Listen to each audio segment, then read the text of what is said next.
بسم اللہ الرحمن الرحیم۔ السلام علیکم، کیسے ہیں پیارے بچوں؟ یقیناً خیریت سے ہوں گے۔ میں ہوں آپ کی معلمہ مس عائشہ نواز۔ ہم پڑھ رہے ہیں اردو جماعت سوم۔ آج ہم سبق نمبر 17 کا آغاز کریں گے، جس کا عنوان ہے صفائی نصف ایمان ہے۔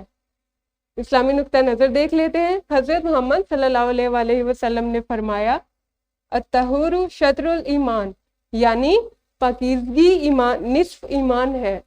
تو پیارے بچوں، اللہ تعالیٰ نے صفائی کو اتنی اہمیت دی ہے کہ اسے ہمارے ایمان کا نصف حصہ قرار دیا ہے، یعنی اگر ہم صفائی کا خیال نہیں رکھتے تو ہمارا ایمان مکمل نہیں ہوتا۔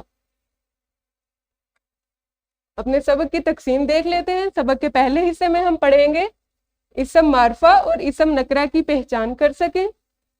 سبق کے دوسرے حصے میں ہم پڑھیں گے استفہامی، اقراری اور انکاری جملوں میں فرق کر سکیں۔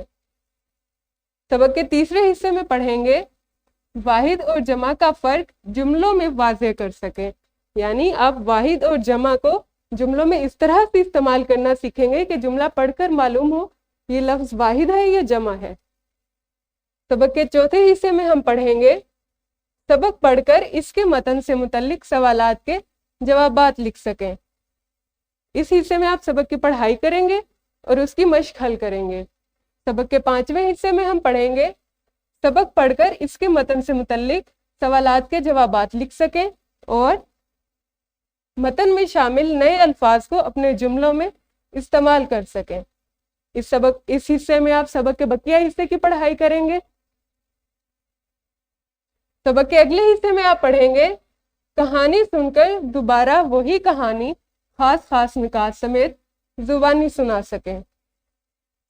اپنی جماعت کے معیار کے مطابق دی گئی کہانی کا اختتام تبدیل کر کے لکھ سکیں۔ بچوں، یہ ہمارے سبق کی تقسیم ہوگی۔ اس سبق میں آپ صفائی کے متعلق پڑھیں گے۔ آپ سیکھیں گے کہ آپ کو کن کن جگہوں کی صفائی رکھنی چاہیے اور آپ اپنے آپ کی صفائی کس طرح سے رکھیں گے، اور صفائی ہمارے لیے کس قدر ضروری ہے، ہماری صحت کے لیے کس قدر اہم ہے۔ تو کل سے ہم اس سبق کا آغاز کریں گے۔